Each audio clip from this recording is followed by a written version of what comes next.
राधा अष्टमी की कथा। हरे कृष्णा। अपने शरीर को राधा रानी के चरणों की धूल से सुशोभित करो और फिर आप सरलता से गिरधारी को प्राप्त कर लेंगे।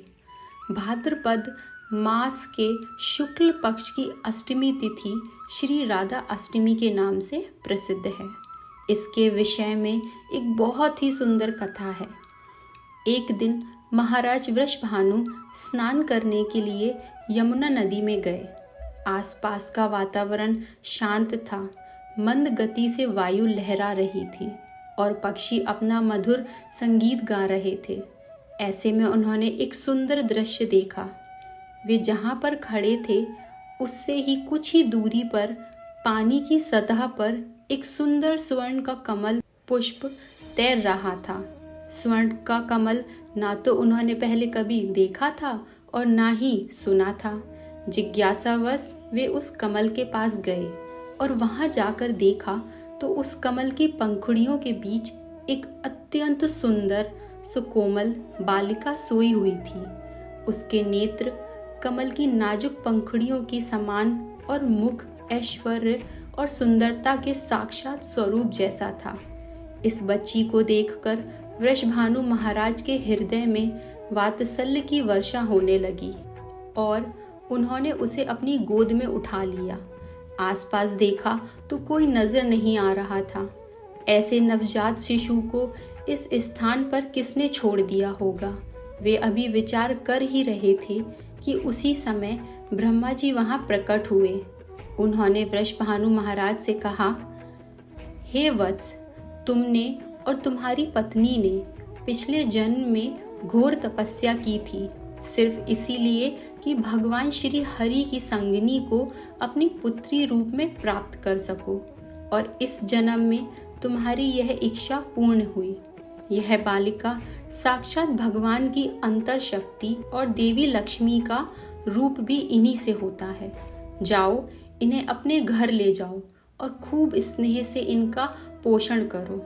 इतना कहकर ब्रह्मा जी वहां से अंतर्ध्यान हो गए और वृषभानु महाराज के आनंद की कोई सीमा नहीं रही। उनके हृदय में उठे वात्सल्य और प्रेम के झरने का स्थान अब एक कन्या ने ले लिया था। अत्यंत हर्ष से वे उस कन्या को अपने घर लेकर आए और उनकी पत्नी कीर्तिदा देवी को संपूर्ण प्रसंग सुनाया। कीर्तिदा देवी उस कन्या को पुत्री के रूप में पाकर अत्यंत प्रसन्न हुई। उनकी आंखों से आंसुओं की धारा बहने लगी और ये बालिका और कोई नहीं अपितु कृष्ण भगवान की प्रिय श्रीमती राधा रानी थी। बीतते हुए हर एक दिन के साथ राधा रानी का सौंदर्य चंद्रमा की तरह बढ़ने लगा। जो भी उन्हें देखता तो बस देखता ही रहता। कीर्तिदा देवी और वृषभानु महाराज के जीवन में जैसे एक नया सवेरा हो गया था और वे अत्यंत स्नेह और प्रेम से इस बालिका का पोषण कर रहे थे। बस एक ही समस्या थी कि यह नन्ही सी बालिका कभी रोती नहीं है और ना ही अपनी आंखें खोलती है। बस यह देखकर वृषभानु महाराज और कीर्तिदा देवी अत्यंत चिंता में रहने लगी। यह सोचकर कि कहीं यह कन्या नेत्रहीन तो नहीं है, उनकी इस समस्या का समाधान करने हेतु आ गए हमारे नारद मुनि जी।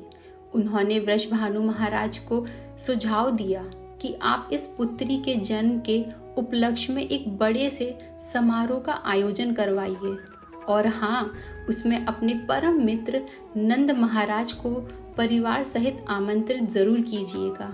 बस फिर क्या था, वृषभानु महाराज ने अपने पुत्री के जन्मोत्सव की तैयारियां प्रारंभ कर दी और उसमें नंद महाराज को विशेष आमंत्रण दिया। अब अपने परम मित्र के आमंत्रण को स्वीकार कर नंद महाराज, यशोदा मैया और कृष्णा जी आ पहुंचे बरसाना। सभी लोग उत्सव की तैयारियों में व्यस्त थे। कीर्तिदा देवी और यशोदा मैया एक दूसरे को बधाइयां देने में व्यस्त थीं। लेकिन हमारे नन्हे श्री कृष्ण को पता था कि उन्हें कहाँ जाना है और क्या करना है।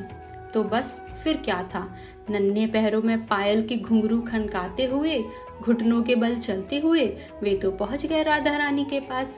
जहाँ उन्हें एक सुंदर झूले में सुलाया गया। झूले के पास जाकर नन्हे कृष्ण ने थोड़ा सा उठकर राधा रानी को देखा। जैसे ही वे वहां पहुंचे तो उनकी सुगंध से राधा रानी समझ गई कि उनके प्राण प्रिय कृष्णा वहां आ पहुंचे हैं, और अत्यंत हर्ष के साथ उन्होंने अपनी आंखें खोली और सर्वप्रथम श्री कृष्ण का दर्शन किया, और थोड़ी ही देर में वे रोने लगी।